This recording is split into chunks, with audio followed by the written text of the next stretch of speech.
ವಿ9 ವಾರ್ತೆಗೆ ಸ್ವಾಗತ.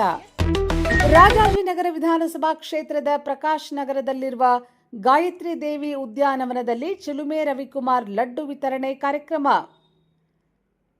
ರಾಜಾಜಿನಗರ ವಿಧಾನಸಭಾ ಕ್ಷೇತ್ರದ ಪ್ರಕಾಶ್ ನಗರದಲ್ಲಿರುವ ಗಾಯತ್ರಿ ದೇವಿ ಉದ್ಯಾನವನದಲ್ಲಿ ಚಿಲುಮೆ ರವಿಕುಮಾರ್ ಫೌಂಡೇಶನ್ ವತಿಯಿಂದ ಆರೋಗ್ಯ ಸುರಕ್ಷತೆ ರಕ್ಷಣೆಗಾಗಿ ಸಂಜೀವಿನಿ ಲಡ್ಡು ಉಚಿತ ವಿತರಣೆ ಕಾರ್ಯಕ್ರಮವನ್ನು ಆಯೋಜಿಸಲಾಗಿತ್ತು. ವಿಶ್ವ ಒಕ್ಕಲಿಗರ ಮಹಾಸಂಸ್ಥಾನದ ಶ್ರೀ ಶ್ರೀ ಶ್ರೀ ನಿಶ್ಚಲಾನಂದನಾಥ ಸ್ವಾಮೀಜಿಯವರು, ವಿಶ್ವ ಹಿಂದೂ ಮಠದ ದೇವತಾರ್ಷಿ ಜಯಸತ್ಯವರ್ಧನ್, ಬ್ರಹ್ಮಲಿಂಗೇಶ್ವರ ಮಠದ ಶ್ರೀ ಬ್ರಹ್ಮಾನಂದ ಯೋಗಿ, ಶ್ರೀ ರವಿಶಂಕರ್ ಸ್ವಾಮೀಜಿ, ಸಮಾಜ ಸೇವಕರಾದ ಕೃಷ್ಣಗೌಡರು, ಸಂಸ್ಥಾಪಕರಾದ ಚಿಲುಮೆ ರವಿಕುಮಾರ್ ರವರು ಕಾರ್ಯಕ್ರಮಕ್ಕೆ ಚಾಲನೆ ನೀಡಿದರು. ವರದಿ ಲಿಂಗರಾಜ್ ಕೆಎಸ್, ಬೆಂಗಳೂರು.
ಹಿಂದೂ ಸಮಾವೇಶ 50ನೇ ಸುವರ್ಣ ಸಂಭ್ರಮದ ಕಾರ್ಯಕ್ರಮದ ಪ್ರಯುಕ್ತ ಈ ಒಂದು ಕಾರ್ಯಕ್ರಮಕ್ಕೆ ಬಂದಿರುವಂತಹ ಡಾಕ್ಟರ್ ಶ್ರೀ ಶ್ರೀ ನಿಶ್ಚಲಾನಂದನಾಥ ಸ್ವಾಮೀಜಿ ಅವರಿಗೆ ಸ್ವಾಗತವನ್ನು ಕೋರುತ್ತಾ, ಮತ್ತೆ ನಮ್ಮ ಹಿಂದೂ ಧರ್ಮದ ಜಯವರ್ಧನ ಸ್ವಾಮೀಜಿ ಅವರು ಬಂದಿದ್ದಾರೆ, ಅವ್ರಿಗೂ ಸ್ವಾಗತವನ್ನು ಕೋರುತ್ತಾ,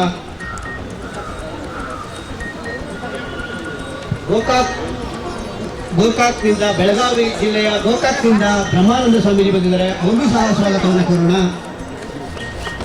ಫಾಲ್ಸ್ ರವಿಶಂಕರ್ ಸ್ವಾಮೀಜಿ ಅವರು ಬಂದಿದ್ದಾರೆ. ನಮ್ಮ ಈ ಒಂದು 50ನೇ ಸುವರ್ಣ ಸಂಭ್ರಮ ಹಾಗೂ ಹಿಂದೂ ಸಮಾವೇಶದ ಪ್ರಯುಕ್ತ ಮತ್ತೆ ಈ ಒಂದು ಕಾರ್ಯಕ್ರಮದ ಕೇಂದ್ರ ಬಿಂದುವಾದಂತಹ ನನ್ನೆಲ್ಲ ಅಕ್ಕಂದಿರು, ಪೋಷಕರು, ಮಾರ್ಗದರ್ಶಕರು, ಹಿರಿಯರು, ಮಾರ್ಗದರ್ಶಕರು,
ಪೂರ್ವಕವಾಗಿ ಸ್ಮರಿಸ್ತಾ ನಮ್ಮೆಲ್ಲರ ಜನ್ಮದಾತೆ, ಆಶ್ರಯದಾತೆ ಭಾರತಾಂಬೆಗೆ ಭಕ್ತಿ, ಗೌರವ, ಅಭಿಮಾನದಿಂದ ನಮಸ್ಕಾರಗಳನ್ನು ಸಲ್ಲಿಸ್ತಾ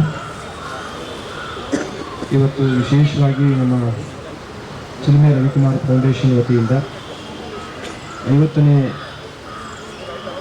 ವಿಶೇಷ ಕಾರ್ಯಕ್ರಮ, ಈ ಒಂದು ಸಂಜೀವಿನಿ ಲಡ್ಡುಗಳನ್ನು ವಿತರಣೆ ಮಾಡುವಂಥದ್ದು. ಅದರ ಒಂದು ಉದ್ದೇಶ ಸಾರ್ವಜನಿಕರ ಆರೋಗ್ಯವನ್ನು ಆಹಾರದ ಮೂಲಕ ಕಂಡುಕೋಬೇಕು ಅನ್ನುವ ಒಂದು ಸಂಕಲ್ಪ ಶಕ್ತಿಯನ್ನು ಪ್ರಚಾರ ಮಾಡಬೇಕು. ಸಾರ್ವಜನಿಕರ ಆರೋಗ್ಯ ದೇಶದ ಆರೋಗ್ಯ. ಪ್ರತಿಯೊಬ್ಬ ವ್ಯಕ್ತಿ ಆರೋಗ್ಯವಾಗಿದ್ದರೆ ಒಂದು ಸಮಾಜ ಸದೃಢವಾಗಿರುತ್ತೆ, ಆರೋಗ್ಯಭರಿತವಾಗಿರುತ್ತೆ. ದೇಶವು ಕೂಡ ವಿವಿಧ ಮಜಲುಗಳಲ್ಲಿ ಚೆನ್ನಾಗಿ ಬೆಳೀಲಿಕ್ಕೆ ಸಾಧ್ಯ ಇದೆ ಅನ್ನೋ ಒಂದು ಉತ್ತಮವಾದಂಥ ಉದ್ದೇಶ ಇಟ್ಕೊಂಡು ಚಿಲುಮೆ ರವಿಕುಮಾರ್ ಫೌಂಡೇಶನ್ ಅವರು ಸತತವಾಗಿ ಪ್ರತಿ ವಾರವೂ ಕೂಡ ಸಾರ್ವಜನಿಕ ಸ್ಥಳಗಳಲ್ಲಿ ಸಾರ್ವಜನಿಕರಿಗೆ ಅರಿವನ್ನು ಮೂಡಿಸುವಂಥದ್ದು, ಹಾಗೆ ಸಂಜೀವಿನಿ ಲಡ್ಡುಗಳನ್ನ ವಿತರಣೆ ಮಾಡಿ ಆ ಮೂಲಕ ಅವ್ರಿಗೂ ಕೂಡ ನೀವು ಮನೆಗಳಲ್ಲಿ ಮಾಡ್ಕೊಳ್ಳಿ, ನಾವೇ ಕೊಡಬೇಕು ಅಂತ ಏನಿಲ್ಲ, ನೀವು ಕೂಡ ಮನೆಗಳಲ್ಲಿ ಇದನ್ನು ಮಾಡ್ಕೊಳ್ಳಿ, ಆಹಾರದ ಮೂಲಕ ಆರೋಗ್ಯದ ದಾರಿಯನ್ನು ಕಂಡುಕೊಳ್ಳಿ. ಔಷಧಿಗಳನ್ನು ಬಳಕೆ ಮಾಡಿ ನಾವು ಆರೋಗ್ಯ ನೋಡ್ಕೊಳ್ಳೋ ಬದಲಿಗೆ ಒಳ್ಳೆಯ ಆಹಾರವನ್ನು ಬಳಕೆ ಮಾಡಿಕೊಂಡು ಆರೋಗ್ಯ ಚೆನ್ನಾಗಿ ಇಟ್ಕೊಳ್ಳೋಣ ಅನ್ನೋ ಒಂದು ಉದ್ದೇಶ, ಒಳ್ಳೆಯ ಉದ್ದೇಶ ಇದೆ. ಹಾಗೆ ಭಾವಿಸಿ ಪೂಜಿಸುವಂಥ ಎಲ್ಲರೂ ಸಾರ್ವಜನಿಕ ಬಂಧುಗಳು ಎಲ್ಲರೂ ಕೂಡ ಸೇರಿದ್ದೀರಿ. ಈ ಒಂದು ಉದ್ದೇಶವನ್ನು ನಾವು ಪ್ರೀತಿಪೂರ್ವಕವಾಗಿ ಅವರಿಗೆ ಆಶೀರ್ವಾದವನ್ನು ಮಾಡೋಣ. ಈ ಕೆಲಸ ನಿರಂತರವಾಗಿ ನಡೀತಾ ಹೋಗಲಿ. ಸಣ್ಣದು ಸುಂದರವಾದ್ದು ಅಂತ ಹೇಳ್ತಾರೆ, ಸ್ಮಾಲ್ ಈಸ್ ಬ್ಯೂಟಿಫುಲ್ ಅಂತ ಹೇಳ್ತಾರೆ. ಆ ಒಂದು ಸಣ್ಣ ಸಣ್ಣ ಕಲ್ಪನೆಗಳ ಮೂಲಕನೇ ಇವತ್ತು ದೊಡ್ಡ ಸಾಧನೆಗಳು ಮಾಡಲಿಕ್ಕೆ ಸಾಧ್ಯ ಇದೆ. ವಿಶೇಷವಾಗಿ ನಮ್ಮ ಸನ್ಮಾನ್ಯ ಪ್ರಧಾನಮಂತ್ರಿಗಳು ಬಹಳ ತಳಮಟ್ಟದಿಂದ ಈ ದೇಶವನ್ನು ಉನ್ನತಿ ಮಾಡಬೇಕು, ಈ ದೇಶ ಸರ್ವೋದಯ ಕಲ್ಪನೆಯನ್ನು ಅನುಸರಿಸ್ಕೋಬೇಕು ಅಂದರೆ last person should be in the first front line ಅಂತ ಹೇಳ್ತಾರೆ. ಹಾಗೆ ಸಣ್ಣ ಆಲೋಚನೆಗಳು ಅಂತ ಅಂದ್ಕೊಂಡ್ರೂ ಕೂಡ ಅದರಲ್ಲಿ ಒಂದು ಒಳ್ಳೆಯ ಮಹತ್ವದ ಉದ್ದೇಶ ಇರುತ್ತೆ. ಅನೇಕ ಕಾರ್ಯಕ್ರಮಗಳನ್ನ ಇವತ್ತು ನಾವು ನೋಡ್ತಾ ಇದ್ದೀವಿ, ಸಂಘ ಸಂಸ್ಥೆಗಳು ಮಾಡ್ತಾ ಇದ್ದಾರೆ. ಅದರಲ್ಲಿ ನಮ್ಮ ರವಿಕುಮಾರ್ ವಿಶೇಷವಾಗಿ ಒಂದು ಒಳ್ಳೆಯ ಉದ್ದೇಶ ಇಟ್ಕೊಂಡು ಒಬ್ಬ ದೇಶಭಕ್ತನಾಗಿ, ಸಮಾಜ ಪ್ರೇಮಿಯಾಗಿ, ಮಾನವ ಬಂಧುವಾಗಿ, ಜಾತಿ, ಧರ್ಮ, ಭಾಷೆ, ಬಣ್ಣ, ಲಿಂಗ ಇವೆಲ್ಲವೂ ಕೂಡ ಮೀರಿ ಬಿಯಾಂಡ್ ಆಲ್ ದ ಬ್ಯಾರಿಯರ್ಸ್ ಹಾಗೆ ಯೋಚನೆ ಮಾಡಿ ಒಂದು ಒಳ್ಳೆಯ ಉದ್ದೇಶಕ್ಕೆ ಸಂಕಲ್ಪ ಮಾಡಿ ಇವತ್ತು ಒಂದು ಸಂಜೀವಿ ಲಡ್ಡುಗಳನ್ನ ವಿತರಣೆ ಮಾಡ್ತಾ ಇರೋಂಥದ್ದು. ಅದು ಒಂದು ಸಂಕೇತ ಇರ್ಬೋದು ಅಷ್ಟೇ. ಏನು ಲಡ್ಡುಗಳು ಕೊಟ್ಟರೆ ಏನು ಪ್ರಪಂಚ ಪ್ರಳಯ ಆಗುತ್ತೆ ಅಂತ ಅನ್ಕೋಬಹುದು. ಅದಕ್ಕೆ ನಾನು ಮೊದಲು ಹೇಳಿದ್ದು ಸ್ಮಾಲ್ ಈಸ್ ಬ್ಯೂಟಿಫುಲ್ ಅಂತ ಹೇಳಿ. ಇಂಥ ಆಲೋಚನೆಗಳು ಇನ್ನೊಬ್ಬರಿಗೆ ಬರಲಿ, ಅದು ಮನೆಯಿಂದಲೇ ಪ್ರಾರಂಭ ಆಗಲಿ. ಯಾವುದೇ ಒಂದು ದೇಶದ ಘನತೆ, ಗೌರವ ಹೆಚ್ಚಾಗಬೇಕು ಅಂದರೆ ಅದು ಮನೆಯಿಂದಲೇ ಪ್ರಾರಂಭ ಆಗಬೇಕು ಅಂತ ಹೇಳ್ತಾರೆ ದೊಡ್ಡವರು, ಹಿರಿಯರು. ಹಾಗಾಗಿ ತಾಯಂದಿರು ಭಾಳಷ್ಟು ಜನ ಇದ್ದೀರಿ, ಕಾರ್ಯಕ್ರಮಗಳಿಗೆ ಪ್ರೋತ್ಸಾಹ ಕೊಡ್ತಾ ಇದ್ದೀರಿ. ನೀವು ನಿಮ್ಮ ವ್ಯಾಪ್ತಿನಲ್ಲಿ ಇವತ್ತು ಸಾರ್ವಜನಿಕ ಆರೋಗ್ಯ ಹದಗೆಡ್ತಾ ಇದೆ. ಯಾರಿಗೂ ಕೂಡ ಮಾನಸಿಕ ಆರೋಗ್ಯವೂ ಕೂಡ ಸರಿಯಾಗಿಲ್ಲ ಮತ್ತು ಭೌತಿಕ ಆರೋಗ್ಯವೂ ಕೂಡ ಕುಸಿತಾ ಇದೆ. ಇದನ್ನು ಭೌತಿಕ ಮತ್ತು ಬೌದ್ಧಿಕ ಅಂತ ಹೇಳ್ತೀವಿ. ಇಂಥ ಆಲೋಚನೆಗಳಲ್ಲಿ ಇವತ್ತು ಸರ್ಕಾರ, ಅದು ರಾಜ್ಯ ಸರ್ಕಾರ ಇರ್ಬೋದು, ಕೇಂದ್ರ ಸರ್ಕಾರ ಇರ್ಬೋದು, ಬಹಳಷ್ಟು ವೆಚ್ಚಗಳನ್ನ ಮಾಡ್ತಾ ಇದೆ ಪಬ್ಲಿಕ್ ಹೆಲ್ತನ್ನು ಮೇಂಟೈನ್ ಮಾಡಬೇಕು ಅಂತ ಹೇಳಿ. ಚಿಕ್ಕ ವಯಸ್ಸಿಗೆ ಕಾಯಿಲೆಗಳು ಬರ್ತಾ ಇದ್ದಾವೆ, ಆಸ್ಪತ್ರೆಗಳು ತುಂಬಿ ತುಳುಕ್ತಾ ಇದ್ದಾವೆ, ಬಹಳಷ್ಟು ತೊಂದರೆ ಆಗ್ತಾ ಇದೆ. ವರ್ಕಿಂಗ್ ಪಾಪ್ಯುಲೇಷನ್ ಇವತ್ತು ಅನವಶ್ಯಕವಾಗಿ ಆಸ್ಪತ್ರೆಗಳಲ್ಲಿ ಸೇರ್ತಾ ಇದೆ. ಇದೆಲ್ಲವೂ ಕೂಡ ತಪ್ಪಬೇಕು ಅನ್ನೋ ಒಂದು ಉದ್ದೇಶ, ನಮ್ಮ ಭಾವನೆ ಅದು. ಸೊ ಈ ಆಸ್ಪತ್ರೆಗಳಿಗೆ ಹೋಗೋರ ಸಂಖ್ಯೆ ಕಡಿಮೆ ಆಗಬೇಕು ಅಂದರೆ ಮನೆಯಲ್ಲೇ ಮದ್ದು ಹಾಕಬೇಕು. ಮನೆಯ ಮದ್ದು ಅಂದರೆ ಈ ಒಂದು ಸಂಜೀವಿನಿ ಲಡ್ಡು. ಇದನ್ನು ಅವರು ಪ್ರಚಾರಕ್ಕೆ ತಂದು ಎಲ್ರಿಗೂ ಜಾಗೃತಿ ಮೂಡಿಸುವಂಥ ಕೆಲಸವನ್ನು ಮಾಡ್ತಾ ಇದ್ದಾರೆ. ನಮ್ಮ ಶ್ರೀಮಠದ ಭಕ್ತರಾಗಿ ನಮ್ಮ ಚಿಲುಮೆ ರವಿಕುಮಾರ್ ಅವರು, ಹಾಗೆ ನಮ್ಮ ಪ್ರೊಫೆಸರ್ ಮಧು ಅವರು, ಅವರ ಇಡೀ ತಂಡ ಒಂದು ಒಳ್ಳೆಯ ಕೆಲಸ ಮಾಡ್ತಾ ಇರೋಂಥ ಸಂದರ್ಭದಲ್ಲಿ ನಾವು ಒಬ್ಬ ವ್ಯಕ್ತಿಯಾಗಿ, ಸಾರ್ವಜನಿಕ ಶಕ್ತಿಯಾಗಿ, ಅಥವಾ ಸಂಘ ಸಂಸ್ಥೆಗಳಾಗಿ, ಅಥವಾ ಸರ್ಕಾರಗಳಾಗಲಿ ಯಾವುದೇ ಭೇದ ಭಾವವನ್ನು ಮಾಡದೆ, ಯಾವುದೇ ತೊಂದರೆಯನ್ನು ಕೂಡ ಕೊಡದೆ ಇಂಥ ಉದ್ದೇಶಗಳಿಗೆ ಸಾವಧಾನವಾಗಿ ಶಾಂತಿಯಿಂದ ಸಹಕರಿಸಬೇಕು ಅಂತೇಳಿ ನಾವು ಶುಭವನ್ನು ಕೋರಿ ಇವತ್ತು ನಮ್ಮ ಚಿಲುಮೆ ರವಿಕುಮಾರ್ ಫೌಂಡೇಶನ್ ಭಗವಂತನ ಆಂಜನೇಯ ಒಬ್ಬ ಶ್ರೇಷ್ಠ ಭಕ್ತ, ಈ ಶ್ರೀರಾಮಚಂದ್ರನಿಗೆ ಭಕ್ತನೂ ಕೂಡ ದೈವ ಆಗ್ಬೋದು ಅನ್ನೋ ಕಲ್ಪನೆಗೆ ಜಗತ್ತಿಗೆ ತೋರಿಸ್ಕೊಟ್ಟಂಥವ್ರು ಹನುಮಾನ್. ಭಕ್ತನೂ ಕೂಡ ಒಂದು ದೈವಿಕ ಶಕ್ತಿನ ಪಡ್ಕೋಬಹುದು, ಆರಾಧನೆ ಮಾಡಿಸ್ಕೋಬಹುದು ಅನ್ನೋದಕ್ಕೆ ಹನುಮಾನ್ ಇವತ್ತು ಆಂಜನೇಯ ನಮಗೆಲ್ಲರೂ ಕೂಡ ಆದರ್ಶವಾಗಿದ್ದಾರೆ. ನಮ್ಮ ಪದ್ಮಭೂಷಣ ಡಾಕ್ಟರ್ ರಾಜ್ಕುಮಾರ್ ಅವರ ಒಂದು ಪುತ್ಥಳಿ ಎದುರುಗಡೆ ಇಂಥದ್ದೊಂದು ಕಾರ್ಯಕ್ರಮ ಆಗ್ತಾ ಕೂಡ ಒಂದು ಶ್ರೇಷ್ಠವಾದಂಥ ಕೆಲಸ ಅಂತ ಹೇಳ್ತಾ ಮತ್ತೊಮ್ಮೆ ಎಲ್ರಿಗೂ ಶುಭ ಕೋರಿ ನಮ್ಮ ಮಾತಿಗೆ ವಿರಾಮವನ್ನು ಹೇಳ್ತೀವಿ. ಜೈ ಶ್ರೀ ಗುರುದೇವ್. ಈ ಒಂದು ಲಡ್ಡುವಿನ ಚಿಂತನೆ ಯಾಕೆ? ಇದು ಲಡ್ಡು ಅಲ್ಲ, ಔಷಧ. ನಾವು ಲಡ್ಡು ಅಂತ ಹೆಸರಿಟ್ಟಿದ್ದೀವಿ, ಇದು ಔಷಧವಾಗಿದೆ. 2019 ಮತ್ತು 20ರಲ್ಲಿ ಕೋವಿಡ್ ಬಂದಂಥ ಸಂದರ್ಭದಲ್ಲಿ ನಮ್ಮ ತಂಡದಲ್ಲಿ ಅವಾಗ ತಾನೇ 20 ದಿವಸದಲ್ಲಿ ಮದುವೆ ಆಗಿರೋಂಥ ಹುಡುಗ ತೀರು ಹೋಗ್ತಾನೆ ಹೃದಯಘಾತ ಆಗಿ. ಅಂಥ ಸಂದರ್ಭದಲ್ಲಿ ಈ ಒಂದು ಹೃದಯಘಾತವನ್ನು ಯಾಕಾಯಿತು, ಎಲ್ಲಾಯಿತು ಅಂತ ಯಾವ ಡಾಕ್ಟ್ರುಗಳು ಸಹ ನಮಗೆ ಹೃದಯಘಾತ ಯಾವಾಗ ಆಗ್ತದೆ ಅಂತ ನಮಗೆ ಮಾಹಿತಿಯನ್ನು ಸಿಗ್ತಾ ಇರಲ್ಲ. ನಾವು ಇಂಥ ಒಂದು ವಿಚಾರವನ್ನು ಹುಡುಕೊಂಡು ಹೊರಟಾಗ ನಮ್ಮ ಹಲವಾರು ಹಿರಿಯರು, ಅಜ್ಜಂದಿರು, ತಾತಂದಿರನ್ನ ಕೇಳಿದಾಗ ನೀವೆಲ್ಲ ಹಿಂದಿನ ಕಾಲದಲ್ಲಿ 100 ವರ್ಷ 80 ವರ್ಷ ಅಥವಾ ನಿಮ್ಮ ಆರೋಗ್ಯದ ಯಾಕೆ ನಿಮ್ಮ ಸುಧಾರಣೆ ಇರ್ತಿತ್ತು, ನಮ್ಗೆ ಯಾಕೆ ಈ ಥರ ಆಗ್ತಿದೆ ಅಂತ ಪ್ರಚಾರನ ನಾವೆಲ್ಲರೂ ಮನಸ್ಸಿಗೆ ಬೇಜಾರಾಗಿ ನಮ್ಮ ಜೊತೆಲಿದ್ದಂಥ ಹುಡುಗ ಆ ಥರ ಆಗೋದ್ರಿಂದ ಆ ನೋವನ್ನು ತಾಳಲಾರದೆ ನಾವೆಲ್ಲರೂ ಹೋಗಿ ವಿಚಾರಗಳನ್ನು ತಿಳ್ಕೊತೀವಿ. ಅವಾಗ ಅವ್ರು ಹೇಳ್ತಾರೆ, ನಾವು ಹಿಂದಿನ ಕಾಲದಲ್ಲಿ ಯಾವುದೇ ರೀತಿಯಾದಂಥ ಆಸ್ಪತ್ರೆಗಳಿಗೆ ಹೋಗ್ತಿರ್ಲಿಲ್ಲ. ನಮ್ಮ ಮನೆಗಳಲ್ಲೇ ನಮ್ಮ ಹಿತ್ತಲಿನಲ್ಲಿಯೇ ಗಿಡಮೂಲಿಕೆ ಔಷಧಗಳನ್ನು ಬೆಳೆದುಕೊಂಡು ಆ ಉಂಡೆ ಮತ್ತು ಗಿಡಮೂಲಿಕೆ ಔಷಧ ಪಂಡಿತರು ಅಂತ ಇರ್ತಿದ್ರು. ಅವರು ಆಯುರ್ವೇದಿಕ್ಗಳು ಮನೆಗಳಲ್ಲೇ ಗಿಡಮೂಲಿಕೆಗಳನ್ನು, ಕಷಾಯಗಳನ್ನು, ಉಂಡೆಗಳನ್ನು ಕೊಟ್ಟು ನಮಗೆ ಆರೋಗ್ಯವನ್ನು ಸುರಕ್ಷವಾಗಿ ಇಟ್ಕೊತಾ ಇದ್ದು. ನಮ್ಮ ಆಹಾರದಲ್ಲೇ ನಾವು ಬಿಸಿಯಾದ ಊಟವನ್ನು ಸೇವಿಸುವ ಮುಖಾಂತರ, ನಮ್ಮ ಹಿತ್ತಲಿನಲ್ಲಿದ್ದ ಗಿಡಮೂಲಿಕೆಗಳನ್ನು ಬಳಸೋ ಮುಖಾಂತರ ನಮ್ಮ ಆರೋಗ್ಯದಲ್ಲಿ ನೆಗಡಿ, ಶೀತ, ಕೆಮ್ಮು, ಜ್ವರ ಬಂದಾಗ ನಾವು ಇಲ್ಲೇ ಅದನ್ನು ವಾಸಿ ಮಾಡ್ಕೊಳ್ತಾ ಇದ್ದೋ. ಹಾಗಾಗಿ ನಮಗೆ 100 ವರ್ಷ 80 ವರ್ಷ ಆಯುಸ್ಸು ಶಕ್ತಿಯುತವಾಗಿ ಇರ್ತಿದ್ದು ಅಂತ ವಿಚಾರಗಳು ಬರ್ತಾರೆ. ಅವಾಗ ಉಟ್ಕೊಂಡಂಥ ಆ ಗಿಡಮೂಲಿಕೆ ಔಷಧಗಳು ಯಾವುವು ಅಂತ ನಾವು ವಿಚಾರಗಳನ್ನು ಕೇಳ್ತೀವಿ. ನಮ್ಮ ಸಂಸ್ಥೆ ವತಿಯಿಂದ ಏನು ಮಾತಿಗೆ ತಪ್ಪದಂಗೆ ಇವತ್ತು ಸುವರ್ಣ ಸಂಭ್ರಮ 50ನೇ ದಿನದ ಒಂದು ಲಡ್ಡುವನ್ನು 60,000ಕ್ಕೂ ಹೆಚ್ಚು ಲಡ್ಡುಗಳನ್ನು ಈ ಒಂದು ಸಾರ್ವಜನಿಕ ಸ್ಥಳಗಳಲ್ಲಿ ನಮ್ಮ ಸಂಸ್ಥೆ ಪ್ರೀತಿಯಿಂದ, ಆರೋಗ್ಯದ ದೃಷ್ಟಿಯಿಂದ, ಜನಪರ ಕಾಳಜಿಯಿಂದ ಯಾವುದಾದ್ರೂ ಒಂದು ಜೀವವನ್ನು ಉಳಿಸೋ ಒಂದು ಸಂಕಲ್ಪವನ್ನು ಮಾಡಿಕೊಂಡು ನಮ್ಮ ಆಹಾರದಲ್ಲಿ ನಮ್ಮ ಆರೋಗ್ಯವಿದೆ ಅನ್ನೋ ಒಂದು ಕಾಯಕಲ್ಪದಡಿಯಲ್ಲಿ ಜನಸೇವೆಯನ್ನು ನಿಸ್ವಾರ್ಥ ಮನೋಭಾವನೆಯಿಂದ ನಮ್ಮ ಸಂಸ್ಥೆ ರಾತ್ರಿ ಹಗಲು ಈ ಒಂದು ಕಾರ್ಯಕ್ರಮಗಳನ್ನು ಮಾಡಿ ಇವತ್ತಿನ ಸಮಾಜದಲ್ಲಿ ಆರೋಗ್ಯ ಇದ್ದರೆ ಎಲ್ಲನೂ ಸಿಗುತ್ತೆ ಅನ್ನೋದು ತಮಗೆಲ್ಲರಿಗೂ ಪ್ರತಿಯೊಂದು ವ್ಯಕ್ತಿಗೂ ತಿಳಿದಿರುವಂತಹ ಒಂದು ವಿಷಯ. ಹಲವಾರು ಸರ್ಕಾರಗಳು ಹಲವಾರು ಜಾಗೃತಿ ಕಾರ್ಯಕ್ರಮ ಮಾಡ್ತವೆ, ಸಂಘ ಸಂಸ್ಥೆಗಳು ಹಲವಾರು ಕಾರ್ಯಕ್ರಮಗಳು ಮಾಡ್ತವೆ. ನಾವು ಅಂತ ಒಂದು ನಮ್ಮ ಚಿಲುಮೆ ರವಿಕುಮಾರ್ ಫೌಂಡೇಶನ್ ಅನ್ನೋ ಒಂದು ಸಂಸ್ಥೆಯನ್ನು ಸಂಕಲ್ಪ ಮಾಡಿಕೊಂಡು ನಮ್ಮ ಸಂಸ್ಥೆಯ ಹಲವಾರು ಪದಾಧಿಕಾರಿಗಳು ಅವರ ಸ್ವಂತ ದುಡಿಮೆಯಿಂದ ಈ ಸಮಾಜಕ್ಕೆ ನಾವೇನಾದರೂ ಒಂದು ವಿಶೇಷವಾಗಿ ಸಲ್ಲಿಸಬೇಕು, ಆರೋಗ್ಯದ ಜಾಗೃತಿ ಕಾರ್ಯಕ್ರಮ ಮಾಡಬೇಕು ಅಂತ ವಿಚಾರದಲ್ಲಿ ಸಂಜೀವಿ ಲಡ್ಡು 50ನೇ ವಾರದ ಸುವರ್ಣ ಸಂಭ್ರಮ 50ನೇ ವಾರದ ಯಶಸ್ವಿಯಾಗಿ ನಮ್ಮ ರಾಜಾಜಿನಗರದ ಸುತ್ತಮುತ್ತಲಿನ ಉದ್ಯಾನವನ, ಹೋಟೆಲ್ಲು, ದೇವಸ್ಥಾನ, ಖಾಸಗಿ ಕಾರ್ಯಕ್ರಮಗಳು ನಮಗೆ ಯಾರ್ಯಾರು ಕಾರ್ಯಕ್ರಮಗಳಿಗೆ ಕರೆದಿದ್ದಾರೆ ಅವರೆಲ್ಲರಿಗೂ ನಾವು ಈ ಒಂದು ಲಡ್ಡುವನ್ನು ಹಂಚಿ ಯಾವುದೇ ಒಂದು ವ್ಯಾಪಾರವನ್ನು ಮಾಡದೆ, ಬ್ರಾಂಡ್ ಮಾಡದೆ, ಯಾವುದೇ ಒಂದು ಇದರ ಹಿನ್ನೆಲೆಯನ್ನು ಉದ್ದೇಶವನ್ನು ಇಟ್ಟುಕೊಂಡಲೇ ನಿಸ್ವಾರ್ಥವಾಗಿ ಜನಸೇವೆಯನ್ನು, ಆರೋಗ್ಯ ಸೇವೆಯನ್ನು ನಾವು ತಲುಪಿಸಬೇಕು.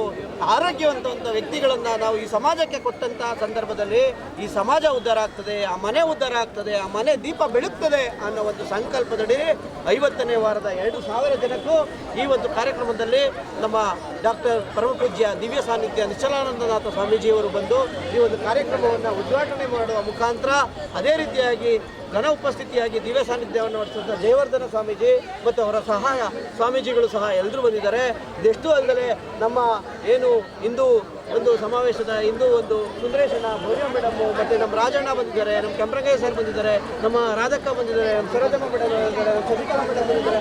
ಅವರೆಲ್ಲ ದಯಮಾಡಿ ಅನ್ಯತಾ ಭಾವಿಸ್ತಲೇ ಹಲವಾರು ಸಾವಿರಾರು ಕಾರ್ಯಕರ್ತರು ಇಲ್ಲಿ ನಮ್ಮ ಈ ಒಂದು ಏನು ಸಾರ್ವಜನಿಕ ದೃಷ್ಟಿಯಿಂದ ಇದು ಕಾರ್ಯಕರ್ತರಲ್ಲ, ಇದು ಯಾವುದು ಅಂದರೆ ನಾವು ಒಂದು ಸ್ವಯಂ ಘೋಷಿತವಾಗಿ ಅವರು ವಾಲಂಟ್ರಿಯಾಗಿ ಇಂಥ ಸಮಾಜಕ್ಕೆ ಒಂದು ಜಾಗೃತಿ ಕಾರ್ಯಕ್ರಮ ಮಾಡಬೇಕು, ನಿಮ್ಮ ಜೊತೆ ಕೈ ಜೋಡಿಸ್ತೀವಿ, ನಾವು ಯಾವಾಗಲೂ ಇರ್ತೀವಿ ಅನ್ನೋ ಒಂದು ಸಂಕಲ್ಪ ಮಾಡಿ ಇವತ್ತು 50ನೇ ಸುವರ್ಣ ಸಂಭ್ರಮವನ್ನು ನಮ್ಮ ಆಹಾರ, ನಮ್ಮ ಆರೋಗ್ಯ, ಹೃದಯವರ್ಧಕ, ಜೀವರಕ್ಷಕ ಸಂಜೀವಿ ಲಡ್ಡು ವಿತರಣಾ ಕಾರ್ಯಕ್ರಮವನ್ನು ಗಾಯತ್ರಿ ನಗರ ಮರೆಪಂಪಾಳ್ಯ ಪಾರ್ಕ್ನಲ್ಲಿ ಯಶಸ್ವಿಯಾಗಿ ನಾವು ಇವತ್ತು ಈ ಲಡ್ಡುವನ್ನು ವಿತರಣೆ ಮಾಡುವ ಮುಖಾಂತರ ಈ ಸಮಾಜಕ್ಕೆ ಹೊಸ ಸಂದೇಶವನ್ನು ಕಟ್ಟೋಣ, ಹೊಸ ಸಂದೇಶವನ್ನು ಸಾರೋಣ, ನಮ್ಮ ಕೈಲಾದರೆ ಒಳ್ಳೇದು ಮಾಡೋಣ, ಸಂದೇಶ ಸಾರೋಣ, ಆರೋಗ್ಯದ ಬಗ್ಗೆ ಒಳ್ಳೇದು ಮಾಡೋಣ ಅನ್ನೋ ಒಂದು ಸಂಕಲ್ಪದಡಿ ಇವತ್ತು ನಮ್ಮ ಹಿಂದೂ ಧರ್ಮದ ರಕ್ಷಣೆಗೆ, ನಮ್ಮ ಏನು ಹಿಂದೂ ಧರ್ಮದ ಜೊತೆಯಲ್ಲೇ ಹಿಂದೂ ಧರ್ಮದ ಡಾಕ್ಟರ್ ಶ್ರೀ ನಿಶ್ಚಲಾನಂದನಾಥ ಸ್ವಾಮೀಜಿಯವರ ಮತ್ತು ಅನೇಕ ಸ್ವಾಮೀಜಿಗಳ ದಿವ್ಯ ಸಾನ್ನಿಧ್ಯದಡಿಯಲ್ಲಿ ಡಾಕ್ಟರ್ ರಾಜ್ಕುಮಾರ್ ಅವರ ಏನು ಪುತ್ಥಳಿಗೆ ಮಾಲಾರ್ಪಣೆಯನ್ನು ಮಾಡಿ ಮತ್ತು ನಮ್ಮ ಹಿಂದೂ ಧರ್ಮದ ಹನುಮ ದೇವರಿಗೆ ಪೂಜೆಯನ್ನು ಮಾಡಿ ಇಲ್ಲಿ ಉದ್ಘಾಟನೆಯನ್ನು ಮಾಡಿ ಗೋಪೂಜೆಯನ್ನು ಮಾಡುವ ಮುಖಾಂತರ ಈ ಒಂದು ಕಾರ್ಯಕ್ರಮಕ್ಕೆ ಬಂದಂತಹ ಎಲ್ಲ ಸಾರ್ವಜನಿಕ ಬಂಧುಗಳು ಮತ್ತು ನನ್ನ ಮಾರ್ಗದರ್ಶಕರು, ಅಕ್ಕಂದಿರು, ತಾಯಂದಿರು, ಪೋಷಕರು, ವಿದ್ಯಾರ್ಥಿ